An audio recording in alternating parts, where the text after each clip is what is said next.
ॾींहुं अॻु शिकारपुर जे चक पुलिस ॾुआरनि सां मुबैना मुक़ाबले में घोसपुर जे टोड़ी बंदवार इलाइक़े जे रवासी उस्ताद मोहम्मद सदीक मलिक जे पुट इंजीनियर अमदाद मलिक खे ॾुआरी ॼाणाए मारियो हो। वाक़े ख़िलाफ़ वारिसनि एहतिजाज कंदे चयो त पुलिस नाहक असांजे नौजवान खे कूड़े मुक़ाबले में मारियो आहे।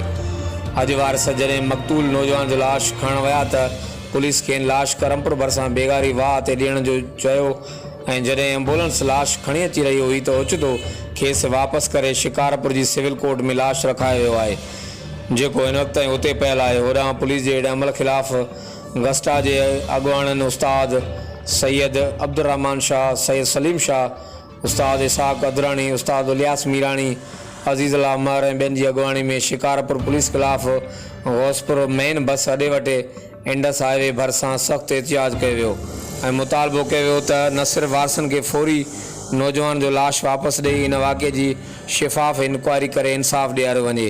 ॿी सूरत में एहतिजाज जो दाइरो वधायो वेंदो। हर वक़्तु आगाहनि लाइ ॾिसंदा रहो GTN।